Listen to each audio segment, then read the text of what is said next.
If Sony had developed a Nintendo 64-style console between 1992 and 1995 instead of pursuing the PlayStation, the gaming industry could have taken a drastically different path. Here's an alternative timeline. 1992, early concept and partnership tensions context. Sony is still collaborating with Nintendo on the Super Nintendo CD add-on, but tensions rise over licensing agreements and profit-sharing.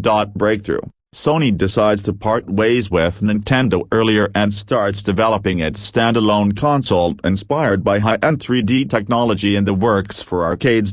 Core focus. The new console, codenamed Sony Gaming System, SGS, emphasizes cutting-edge 3D graphics and CD-ROM storage, aiming to rival or surpass Nintendo's future hardware. 1993, hardware development. Hardware specs. Custom 3D GPU developed in partnership with Sony's imaging divisions. CD-ROM drive for expanded game storage. A redesigned controller inspired by Nintendo but with more ergonomic designs for 3D navigation.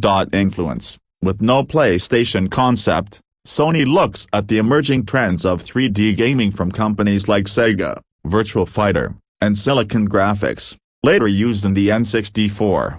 1994, Sony Mega 3D console reveal. Name. The finalized console is called the Sony Mega 3D to emphasize its technological leap over the SNES and Genesis. Launch lineup includes early partnerships with studios like Namco and Konami, previously courted by Sony during the PlayStation era. Key titles: Ridge Racer 3D, arcade port Tekken, original fighting game with 3D mechanics. Mega Rally, Sony's attempt to compete with Sega Rally marketing. The Mega 3D is pitched as the future of gaming, similar to how Sony marketed the PlayStation, but now directly targeting Nintendo's fanbase. 1995, console wars heat up. Mega 3D vs. Ultra Nintendo. By 1995, Nintendo's Ultra 64, eventual N64, is revealed as a cartridge-based 3D powerhouse. However, Sony's early entry into the 3D space gives it an edge and developer adoption. Developers flock to Sony for the CD-ROM format,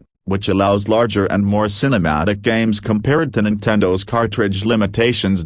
Key difference: Nintendo loses Rare as a second-party developer to Sony, resulting in Golden 007 and Banjo-Kazooie releasing on the Mega 3D instead of N64. Impact on the gaming industry. Nintendo struggles. Without the PlayStation as competition, Nintendo's Ultra 64 faces off directly against Sony, but its reliance on cartridges makes it less appealing to third-party developers. Sega's dilemma. Sega still releases the Saturn in 1995 but finds itself in an even weaker position against the Mega 3D and Ultra 64, as both emphasize 3D gaming while Sega struggles with developer support.